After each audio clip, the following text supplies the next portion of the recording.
అందరికీ మరణాత మరణాత మహిమస్వరం కార్యక్రమం వీక్షిస్తున్న దేవుని బిడ్డలైన మీ అందరికీ వందనాలు. ప్రతిరోజు ఇదే సమయమునకు ఈ కార్యక్రమం వీక్షించి దైవాశీర్వాదములు పొందండి. ఇప్పుడు పాస్టర్ సామ్యూల్ సుందర్ రెడ్డి గారు దేవుని వాక్య వర్తమానం అందిస్తారు. శ్రద్ధగా వినండి. దేవునికి స్తోత్రం. అందరికీ మరణాత. దేవుడు అనుగ్రహించినటువంటి యొక్క ప్రాముఖ్యమైన సమయంలో కొద్ది నిమిషములు దేవుని వాక్యాన్ని ధ్యానించుకుందాము. ముందుగా పరిశుద్ధ వేద గ్రంథంలోని వాక్య భాగాన్ని చదువుకుందాము. మత్తయి సువార్త 28వ అధ్యాయము మొదటి 2 వచనాలు చదువుకుందాం. విశ్రాంతి దినము గడిచిపోయిన తరువాత ఆదివారమున తెల్లవారుచుండగా మగ్దలేనే మరియయు వేరొక మరియయు సమాధిని చూడవచ్చిరి. మహోన్నతుడానికి వందనాలు, స్తోత్రాలు, స్తుతులు చెల్లించుకొనుచున్నాము. చక్కని శ్రేష్టమైనటువంటి సమయాన్ని దానముగా ఇచ్చినందుకు మీకు వందనాలు. కొద్ది నిమిషములు ప్రభువా నీ బిడ్డలతోనూ నాతోనూ మీరే మాట్లాడమని, నీ వాక్యము ద్వారా ప్రభువా మా హృదయాలను సంధించమని, గొప్ప మేలులను అద్భుతాలను నీ బిడ్డల జీవితాలలో నా జీవితంలో జరిగించమని, నూతనమైనటువంటి కార్యాలు ప్రభువా నాయన జరగడానికి కృప చూపించుమని వాక్యమయుండి మాట్లాడడానికి ఇష్టపడుతూ ఉన్న నజరేయుడైన యేసు క్రీస్తు వారి నామములో అడిగి వేడుకొనుచున్నాము పరమ తండ్రి, ఆమేన్. మీ అందరికీ కూడా శుభములు కలుగునుగాక, ఆమేన్.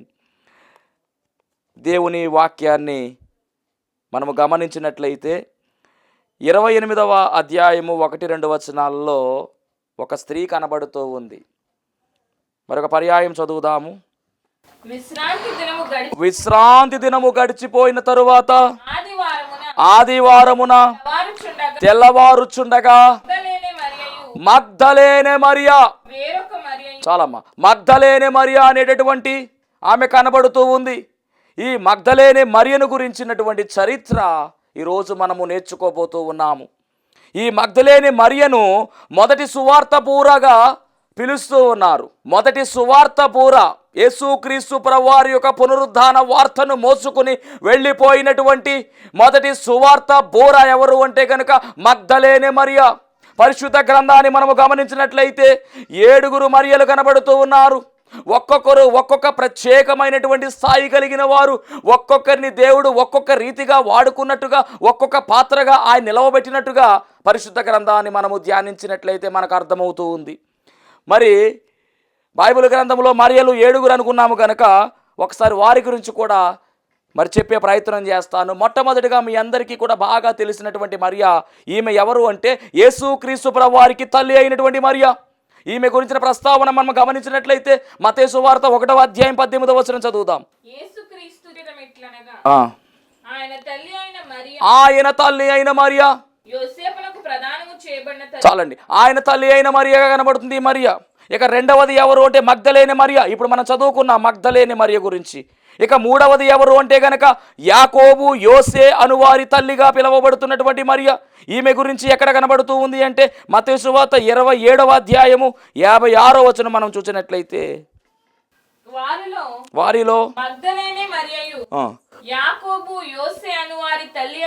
యాకోబు యోసే అనువారు తల్లి అయిన మరియా ఈమె ఇక్కడ కనబడుతూ ఉంది. అలాగే 4వ మరియా ఎవరు అంటే కనుక క్లోపా భార్య అని రాయబడింది. యోహాను సువార్త 19వ అధ్యాయం 25వ వచనంలో ఈమె కనబడుతూ ఉంది, క్లోపా భార్య అయినటువంటి మరియా. తరువాత మనం గమనించినట్లయితే కనుక 5వ మరియా ఎవరు అంటే కనుక బేతనియా అనేటటువంటి ప్రాంతానికి చెందినటువంటి మరియా, అనగా మరియా, మార్తా, లాజరు ఆ కుటుంబములో ఉన్నటువంటి మరియా. యేసు పాదాల వద్ద కూర్చున్నటువంటి మరియా, యేసు పాదాల వద్ద కూర్చుని కన్నీరు కాచిన మరియా. ఆమె గురించి మనం మాట్లాడుకున్నాం. దేవుని మహిమ కలుగునుగాక. అంటే బేతనియా ప్రాంతానికి చెందినటువంటి మరియగా ఒక మరియ కనబడుతూ ఉంది.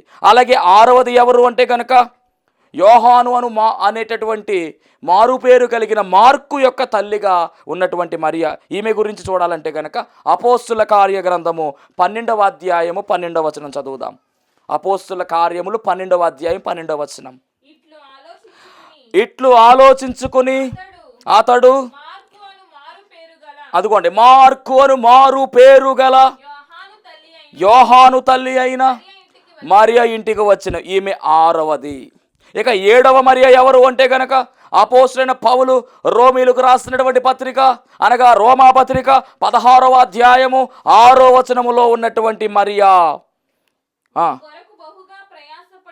మీ కొరకు బహుగా ప్రయాసపడిన మరియా అనగా ఈ మరియ ఎవరు అంటే గనక పౌలు గారికి చాలా సహాయకురాలుగా పనిచేసినటువంటి ఆమె, ప్రభు పనిలో వాడబడినటువంటి ఆమె, ఒక రకముగా శిష్యురాలుగా పిలువబడతా ఉంది. ఈమె రోమా పట్టణానికి చెందినటువంటి ఆమె అని కూడా మీకు తెలియజేస్తూ ఉన్నాను. ఈ విధముగా మనము గమనించినట్లయితే కనుక పరిశుద్ధ గ్రంథములో దాదాపుగా 7 మరియలు కనబడుతూ ఉన్నారు. ఆ 7 మరియలు కూడా ఒక్కొక్కరిది ఒక్కొక్క రీతి, ఒక్కొక్కరిది ఒక్కొక్క స్థాయి, ఒక్కొక్కరు ఒక్కొక్క పాత్రగా దేవుని పనిలో వాడబడ్డారు. ఇప్పుడు ఈరోజు మనం మాట్లాడుకుంటున్నటువంటి ఈ మగ్దలేని మరియా అనేటటువంటి ఈమె యొక్క స్థాయి కూడా అత్యున్నతమైనటువంటి స్థాయి. తొలి సువార్త బోరగా సువార్తను మోసుకుని వెళ్ళినటువంటి గొప్ప స్థాయి కలిగినటువంటి ఆమెగా ఈ మగ్దలేని మరియ కనబడుతూ ఉంది. ఈమె గురించి బైబిల్ గ్రంథములో మనం పరిశీలన చేసినట్లయితే యేసుక్రీస్తు ప్రభువారి యొక్క పునరుద్ధాన అధ్యాయాలు ఉన్నాయండి. పరిశుద్ధ గ్రంథములో చివరిన రాయబడినటువంటి అధ్యాయాలు మనము చూసినట్లయితే యేసుక్రీస్తు ప్రభువారి యొక్క పునరుద్ధానం సంబంధించిన అధ్యాయాలు అనగా మత్తయి సువార్త 28వ అధ్యాయము, అలాగే మార్కు సువార్త 16వ అధ్యాయము, లూకా సువార్త 24వ అధ్యాయము, అలాగే యోహాను సువార్త 20వ అధ్యాయము. ఈ 4 అధ్యాయాలు కూడా ఏం అధ్యాయాలు అంటే కనుక యేసుక్రీస్తు ప్రభువారికి సంబంధించినటువంటి పునరుద్ధాన అధ్యాయాలు అనగా ఆయన చనిపోయిన తర్వాత తిరిగి లేచాడు అని చెబుతున్నటువంటి అధ్యాయాలు. ఈ అధ్యాయాల్లో ఈ మరియ యొక్క పేరు ఎక్కడుందో మనం గమనించాలి. ఈరోజు మత్తయి సువార్త 28వ అధ్యాయము 1-2 వచనం చదువుదాం. విశ్రాంతి దినము గడిచిపోయిన తరువాత అనగా యేసుక్రీస్తు ప్రభువారికి సిలువ వేసేసారు శుక్రవారం. ఆ యొక్క శుక్రవారం అయిపోయింది, శనివారం విశ్రాంతి దినం అయిపోయింది, ఆదివారము ఉదయకాలమున ఏం జరుగుతుంది అక్కడ రాశారు. తెల్లవారుచుండగా మగ్దలేనే మరియయు వేరొక మరియయు సమాధిని చూడవచ్చుని. మీరు గమనించారో లేదో, మగ్దలేనే మరియ అనేటటువంటి ఆ పేరు మొదటిగా రాశారు. ఒక సువార్త చూద్దాం. మార్కు సువార్త 16వ అధ్యాయము, మార్కు సువార్త 16వ అధ్యాయము 1-2 వచనాలు. విశ్రాంతి దినము గడిచిపోగా మగ్దలేనే మరియయు యాకోబు తల్లి అయిన మరియయు. ఇక్కడ కూడా కొంతమంది స్త్రీలు చెప్తూ ఉన్నారు. దానిలో మొట్టమొదటిగా ఉన్న పేరు ఎవరిదంటే మగ్దలేనే మరియ. మగ్దలేనే మరియ యాకోబు భార్య అయినటువంటి యాకోబు తల్లి అయిన మరియయు సలోమియు అనగా 3 వచ్చారు. ఆ 3లో మొట్టమొదటిగా ఎవరి పేరు రాశారు అంటే కనుక మగ్దలేని మరియా అని రాశారు. ఆ తర్వాత లూకా సువార్తలో కూడా మనం చూద్దాం. లూకా సువార్త 24వ అధ్యాయము 1 వచనము. లూకా సువార్త 24వ అధ్యాయం 1 వచనం. ఆదివారమున తెల్లవారుచుండగా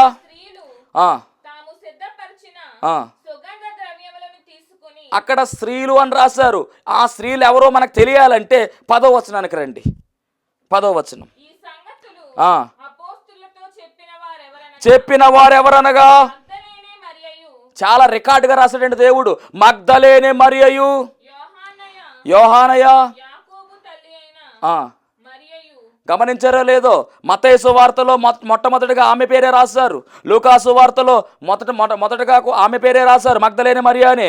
అలాగే మార్కు సువార్తలో కూడా మగ్దలేని మరియ అని రాశారు. అంటే యేసుక్రీస్తు ప్రభువారి పునరుద్ధానం తర్వాత మగ్దలేని మరియ యొక్క స్థాయి మారింది.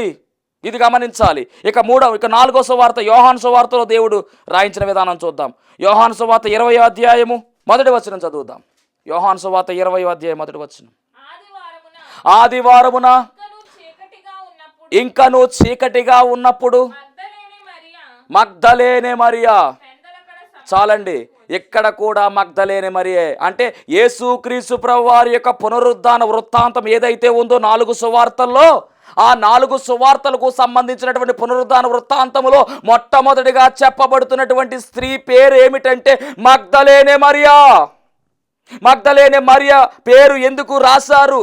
పరిశుద్ధాత్మ తండ్రి మరి బైబిల్ గ్రంథమును రాసేటటువంటి విధానము చాలా గొప్పది. ఒక పర్పస్ లేకుండా ఆయన ఏ పదము వాడరు.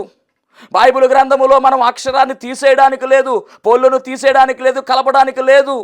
ఎందుకు అంటే కనుక ఉన్నది ఉన్నట్లుగా ఆయన ఏదైతే రాయించాలనుకున్నాడో అన్నీ కూడా రాయించాడు ఆయన. మరి ఆ కోణములోనే మనం గమనించినట్లయితే ఎందుకు మగ్దలేనే మరియ పేరు మొదటగా రాయబడింది? అంతమంది స్త్రీలు ఉండగా మగ్దలేనే మరియ పేరు ఎందుకు రాయబడింది? ఇది మనం ఆలోచన చేయవలసిన వారమై ఉన్నాము. పరిశుద్ధాత్మ తండ్రే మనకు ఆయన వెలిగింపులో మరి మన జ్ఞానాన్ని వెలిగించి మనకు అర్థమయ్యే రీతిలో బోధించబోతూ ఉన్నాడు.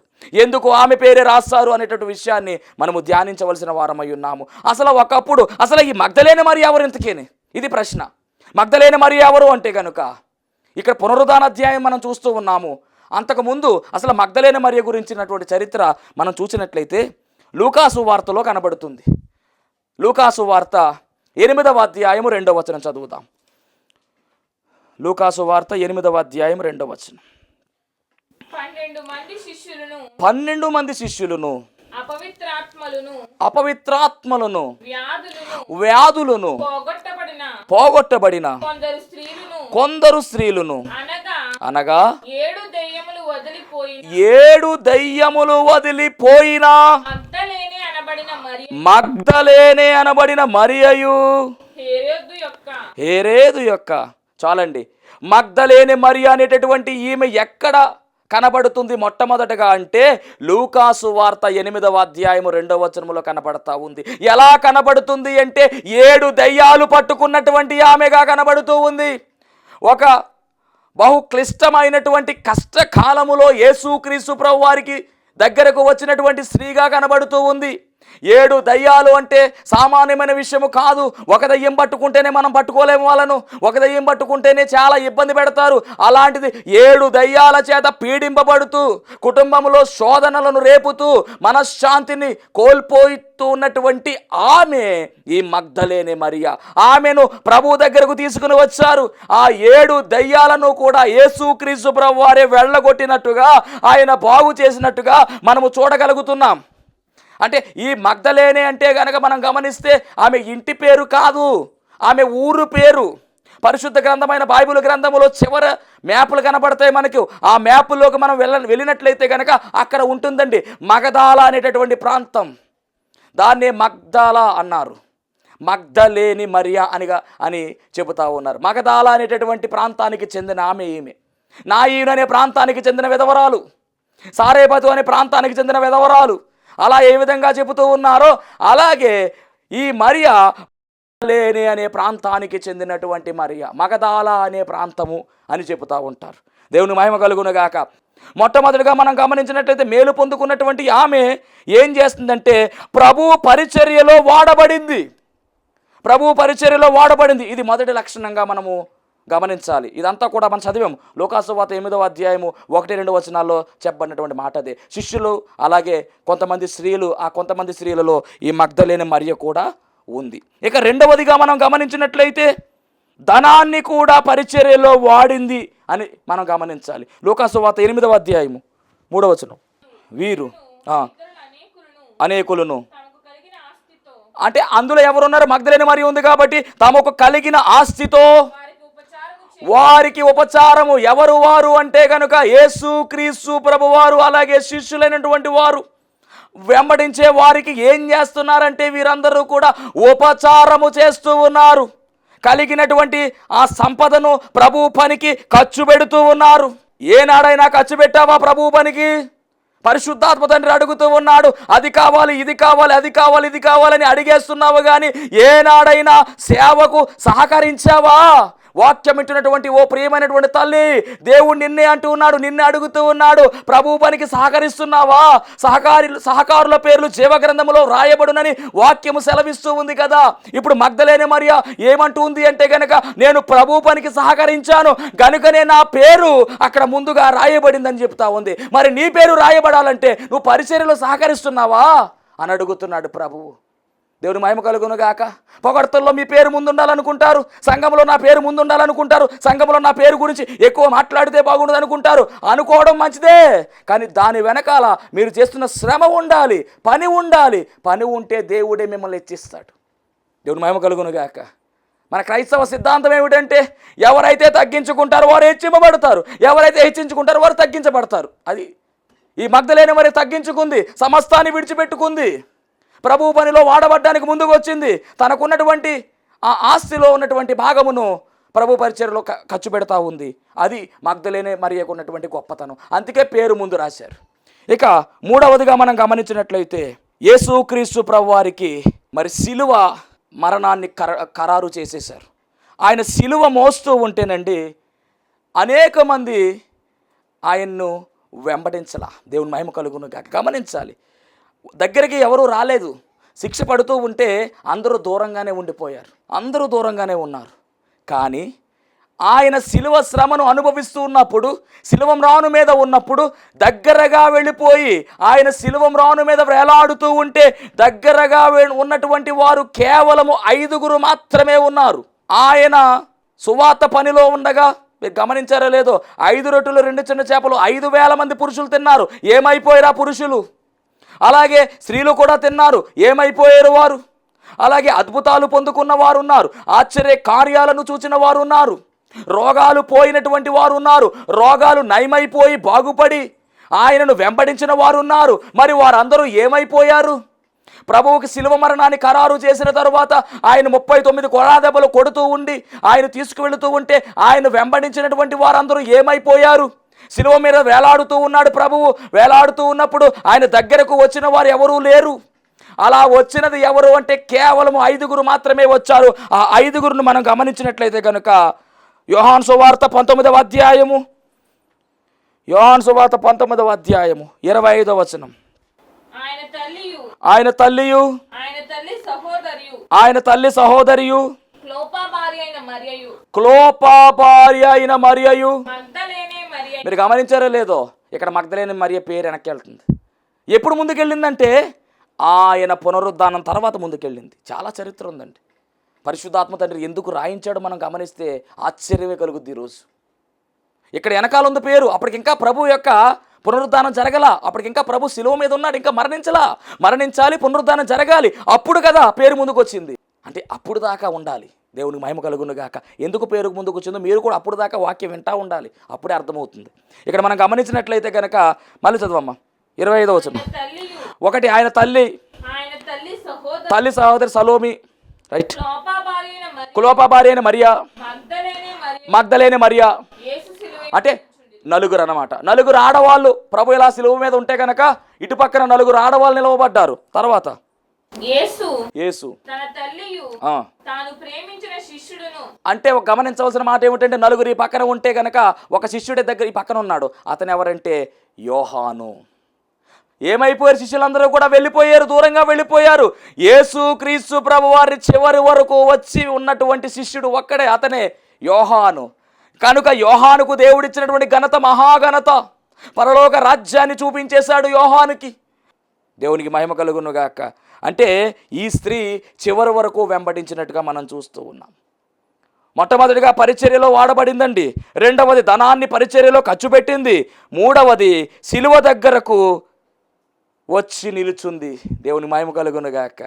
అంత మాత్రమే కాదండి, ఈమె గురించి చెప్పబడిన మాట, యేసుక్రీస్తు ప్రభు వారు శిలువ మ్రాను మీద ఆయన చనిపోయిన తర్వాత సమాధి కార్యక్రమానికి మరి తీసుకువెళ్తున్నారు. అప్పుడు కూడా ఈమె వెంబడించినట్టుగా రాయబడింది. మార్కు సువార్త 15వ అధ్యాయం 39వ వచనం. శతాధిపతి చూచి నిజముగా ఈ మనుష్యుడు దేవుని కుమారుడే అని చెప్పెను. కొందరు స్త్రీలు దూరము నుండి చూచుచుండిరి. వారిలో మగ్దలేనే మరియయు. చాలండి. అంటే యేసుక్రీస్తు ప్రభు వారికి చనిపోయేటటువంటి సమయం అప్పుడు కూడా వారు ఆ ప్రాంతంలోనే ఉన్నారు. వారి పేర్లు మాత్రమే రాశారు.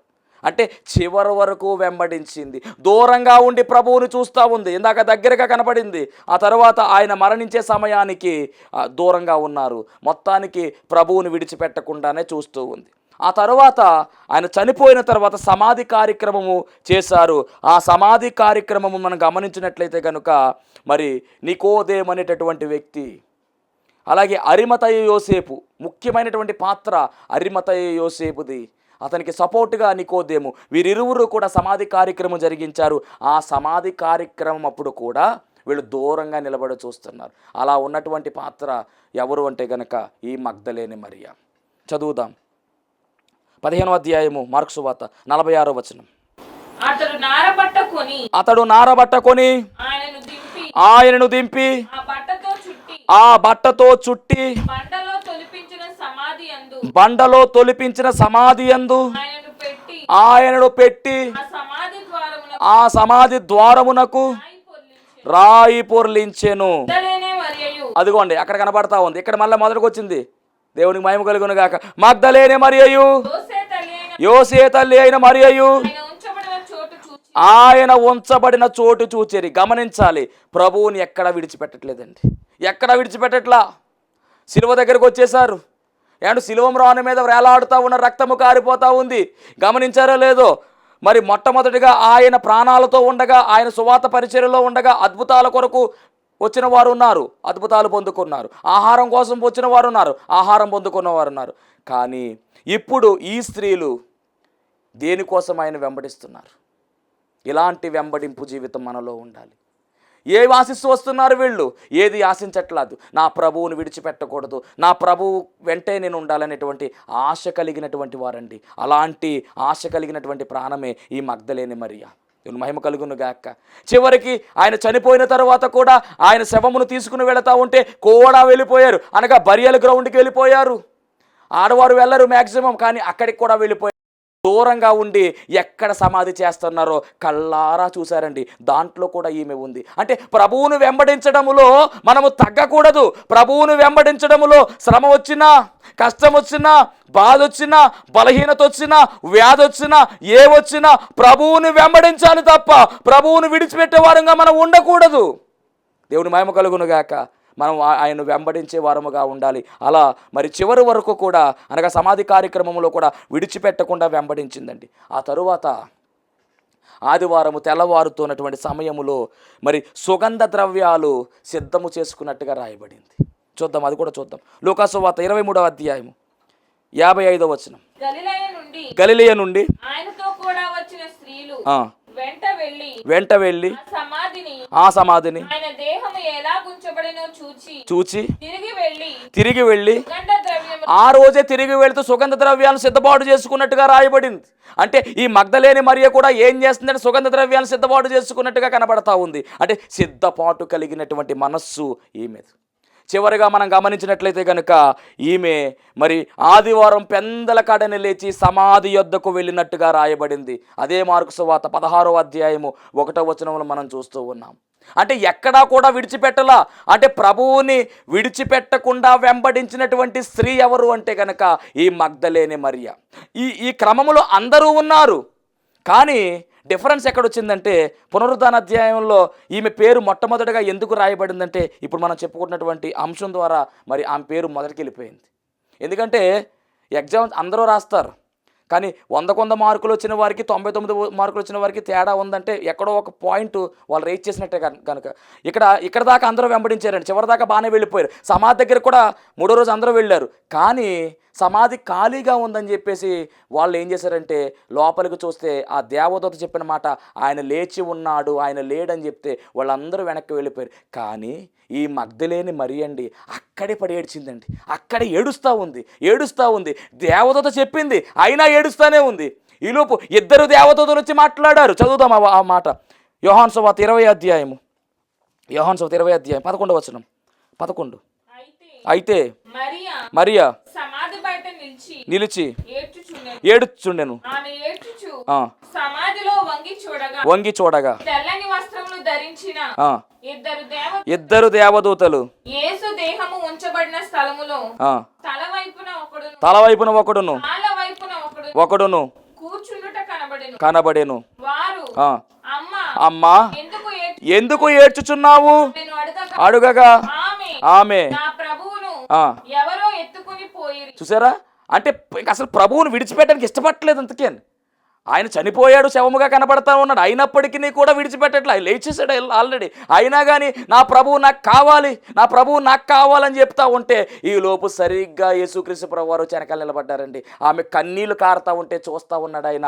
ఈ లోపు అమ్మా అని పిలిచాడు. అయినా కానీ ఆమె అనుకుంటుంది కదా, ఎవరో తోటమాలనుకుని, ఇదిగో ఒకవేళ నువ్వు కనుక నా ప్రభువుని ఎత్తుకుని ఉంటే కనుక చెప్పు, ఎక్కడ పెట్టావో చెప్పు, నేను వెళ్ళి ఆయన ఎత్తుకొచ్చేస్తాను. ఏంటండి, ఒక స్త్రీ యేసుక్రీస్తు ప్రభువారిని ఎత్తుకొచ్చేద్దంట, మోసుకెళ్ళిపోతాను నేనని చెప్పి ఆయన అడుగుతుంటే అప్పుడు ఆయన ఒక మాట మాట్లాడుతూ ఉన్నాడు. యేసు ఆమెను చూచి మరియా అని పిలవగానే వెంటనే అర్థమైపోయింది, ఈ పిలుపు నా ప్రభువు నన్ను పిలిచేవాడు అని. ఆమె తిరిగి ఆయనను ఎబ్రీ భాషతో రబ్బూని అని పిలిచెను. ఆ మాటకు బోధకుడా అని అర్థము. అంతే, అంటే ప్రభువుని చివరి వరకు వెంబడించింది. మొట్టమొదటిగా పునరుద్ధానమైన ప్రభువుని దర్శించినటువంటి చరిత్ర ఈ ప్రపంచంలో ఎవరికీ లేదండి, ఒక మగ్దలేని మరియకు మాత్రమే దక్కింది. అందుకని పునరుద్ధాన అధ్యాయంలో మొట్టమొదటిగా రాసేసారు. స్త్రీలు వచ్చారు, చివరి వరకు ఉన్నారు, కానీ ప్రభువుని దర్శించుకోవడానికి వాళ్ళు సాహసించలా, ఏడవలేదు. ఈమె అయితే మట్టికి చివరి వరకు ఏడుస్తానే ఉంది, ప్రభు కనిపించేంత వరకు కూడా పోరాడుతూనే ఉంది. నిజంగా ఆ సమయంలో ప్రభు కనుక మాట్లాడకుండా ఉన్నట్లయితే కనుక ఈమె గుండె పగిలిపోదును, అంత వేదన చెందింది. మొత్తం మీద చివరి వరకు పోరాడి చివరి వరకు ప్రభువును వెంబడించింది కనుక ఈరోజు ఈమె ఎలా ఉందంటే కనుక మొదటి సువార్త బోరగా కనబడతా ఉంది. ప్రభువు లేచిన వార్త అందరికీ ప్రచురించినటువంటి తొలి సువార్త బోర ఎవరంటే కనుక ఈ మగ్దలేని మరియ. శిష్యులకు దేవుడు అవకాశం ఇవ్వాలా, మిగిలిన వారు ఎవరికి ఇవ్వాలా, ఈమెకు మాత్రమే ఇచ్చారండి. కాబట్టి ఇలాంటి పాత్ర మనం కూడా కలిగి ముందుకు సాగవలసిన వారమై ఉన్నాము. ఈ స్త్రీ వలె మనము కూడా పని చేయవలసిన వారమై ఉన్నాము. ఆయన కొరకు మనమందరం కూడా బోరల వలె వాడబడాలి. క్రీస్తు కొరకు పత్రికలుగా మనమందరం కూడా పని చేయవలసిన వారమై ఉన్నాము. అట్టి ధన్యత దేవదేవుడు మనందరికీ కూడా అనుగ్రహించి నడిపించును గాక. ఆమేన్. మహోన్నతునికి వందనాలు, స్తోత్రాలు ప్రభువా. ప్రాముఖ్యమైన సమయంలో తండ్రి, మగ్దలేని మరియలో ఉన్నటువంటి గొప్ప విషయాలను మీరు మాతో మాట్లాడి ఉన్నారు. నిన్ను వెంబడించడంలో ప్రభువా చివరి వరకు పోరాడింది, చివరి వరకు వెంబడించింది కనుక నీ పునరుద్ధానములో మీరు తిరిగి లేచినటువంటి ఆ దేహముతో ప్రభువా కన్నులార మిమ్మల్ని చూచింది. మీ పునరుద్ధాన వార్తను మీ ద్వారానే ప్రభువా అందుకున్నది, అందరికీ అందించింది, సువార్త బోరగా వాడబడింది. అట్టి ధన్యత ప్రతి ఒక్క బిడ్డకు దయచేయమని నాయనా, పునరుద్ధాన అధ్యాయంలో ప్రభువా మొట్టమొదటిగా పేరు రాయబడింది. ఇదిగో మా పేర్లు కూడా నీ జీవ గ్రంథములో లిఖితము కావించి అందరము కూడా నీ పరలోక రాజ్యానికి వారసులుగా మారే ధన్యత ప్రతి ఒక్కరికి నీ దయచేయమని వాక్యం వింటూ ప్రభువా స్వస్థత కొరకు ఎదురు చూస్తున్నటువంటి నీ బిడ్డలను ముట్టండి, స్వస్థపరచండి, లేవనెత్తండి. యేసు నామములో అడుగుచున్నాం పరమ తండ్రి, ఆమేన్. మరణాత. ఇప్పటి వరకు దేవుడు అనుగ్రహించినటువంటి చక్కని వాక్య సందేశాన్ని ఆలకించిన మీ అందరికీ కూడా ధన్యవాదములు. ఈ కార్యక్రమము మరి మీకు నచ్చినట్లయితే, ప్రభువు గనక మిమ్మల్ని ప్రేరేపించినట్లయితే కనుక ఖచ్చితముగా మరి ఈ కార్యక్రమానికి స్పాన్సర్ చేయవలసిందిగా ప్రభు పేరు తెలియజేస్తూ ఉన్నాము. ఎవరికైనా కనుక ప్రార్థన అవసరతలు ఉన్నట్లయితే మరి స్క్రీన్ మీద చూపిస్తున్నటువంటి నెంబర్కి ఫోన్ చేయండి. ఖచ్చితంగా మీ అందరి కొరకు అనుదినము ప్రార్థించడానికి మేము సిద్ధముగా ఉన్నాము. దేవుడు మిమ్మును మీ కుటుంబాలను బహుగా ఆశీర్వదించును గాక. ఆమేన్.